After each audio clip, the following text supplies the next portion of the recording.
बिस्मिल्लाहिर्रहमानिर्रहीम अस्सलाम वालेकुम। तो व्यूअर्स, आज मैं आपके साथ देगी चना पुलाव की रेसिपी शेयर करूंगी। देग स्टाइल के देगी चना पुलाव किस तरह हम इसको घर में बड़ी आसानी के साथ और बड़े अच्छे से बनाएंगे। अक्सर जब लोग घर में चावल बनाते हैं तो चावल उनके टूट जाते हैं, जुट जाते हैं और वो बिल्कुल नरम से हो जाते हैं। तो कौन सी ऐसी गलती हम करते हैं जिनकी वजह से हमारे चावल देग जैसे नहीं बनते।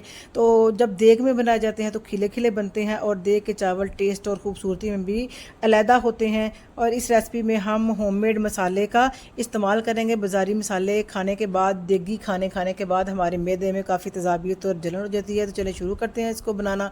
तो पतीले में मैंने 1 कप कुकिंग ऑयल का लिया है। जैसे कुकिंग ऑयल हमारा गर्म हो जाए, इसके अंदर खड़े मसाले हैं, 2 तेज़ पत्ते हैं, 1 स्टार ऑनियन है, 1 उसकी दालचीनी का टुकड़ा है, थोड़ा सा सफ़ेद ज़ीरा है और 3 से 4 लौंग हैं, 2 मोटी इलायचियाँ हैं और 4 से 5 काली मिर्च साबुत है।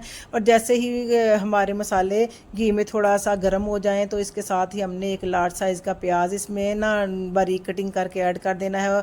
और प्याज को हमने ना ही गुलाबी करना है और ना ही ब्राउन कलर लाना है, बस इसको हमने 1 से 2 मिनट के लिए सौते करना है। तो जैसे ही प्याज ये देखें हमारा कोई कलर वगैरह नहीं आया, बस 1 से 2 मिनट जैसे ही ये सोते हुआ है, इसके अंदर हमने 3 टेबल स्पून यानी कि लहसुन, अदरक और सब्ज़ मिर्च का पेस्ट ऐड कर दिया है। तीनों चीज़ें 1-1 टेबल स्पून मैंने ऐड की हैं। तो 2 से 3 मिनट हमने इन तमाम मसालों को अच्छे से घी में भुनाई करनी है।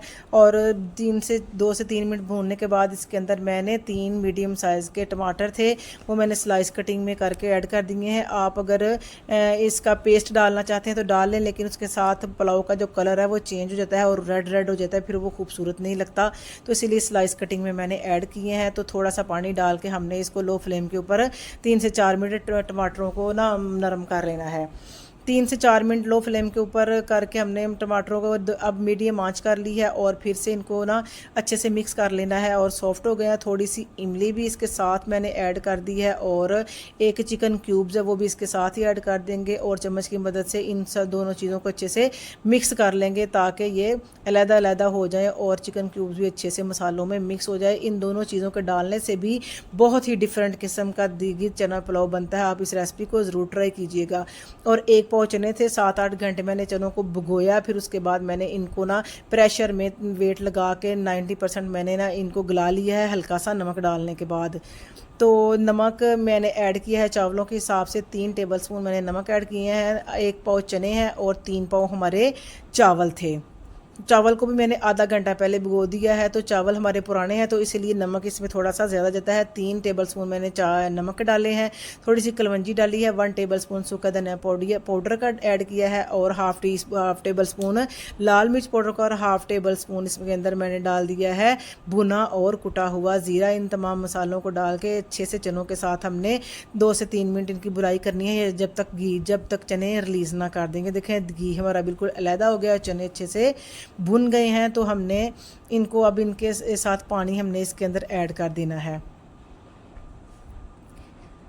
तो पानी मैंने नाप के बिल्कुल नहीं डाला, मैं आपको बताऊंगी कि किस हिसाब से आपने पानी, जो भी आप पुलाव पकाएं, चने पकाएं या जो भी चावल पकाएं, तो आपने चावल हमारे 1.25 किलो चावल है, ये देखें मैंने इसके साथ जैसे ही पानी में अच्छा सा बॉयल आ गया है, तो क्योंकि चने तो हमारे पहले ही उबले हुए हैं, सारे डन हुए हैं, तो अब चावल इसके अंदर डाल के चम्मच की मदद से हम पहले मिक्स करेंगे। तो ये देखें चावल अच्छे से मिक्स हो गए, नीचे हो गए सारे। अब आपने ये ध्यान रखना है कि जो भी आपने चावल पकाने हैं, बस वो चावलों के ऊपर पानी बस इतना होना चाहिए, या आधा इंच या 1.25 इंच जो है ना ऊपर पानी होना चाहिए। तो फिर आपके चावल भी बिल्कुल खिले और अलग-अलग बनेंगे। और ऊपर से 4 से 5 सब्ज़ मिर्चें और थोड़ा सा धनिया भी इसकी फ्लेवरिंग के लिए और मज़े के लिए इसके ऊपर डाल देंगे। और अच्छे से नरम हाथों के साथ आपने चावलों को मिक्स करना है, क्योंकि अगर आप ज़ोर ज़ोर से चम्मच हिलाएंगे तो फिर ये टूट जाएंगे और जुड़े जुड़े बनेंगे।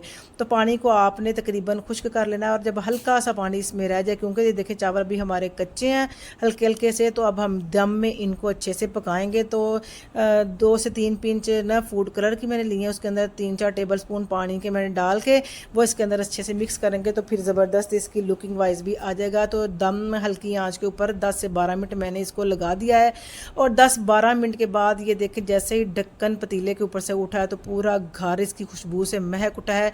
और यकीन माने अगर कोई घर में आया होगा तो ये पूछेगा कि ये रेसिपी आपने किस तरीके से बनाई है। तो आप इस रेसिपी को ज़रूर ट्राई करें, फॉलो करें, तो इंशाल्लाह आप भी बेस्ट रिज़ल्ट पाएंगे। ये देखें कैसे खिले खिले और अलग-अलग हमारे चावल बने हैं, बिल्कुल आपस में चिपके नहीं और ना ही जुड़े हैं।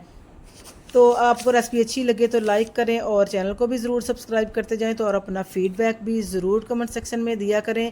तो इंशाल्लाह फिर आपकी रेसिपी आपके साथ मिलेंगे एक नई रेसिपी के साथ। तो तब तक के लिए अल्लाह हाफिज़।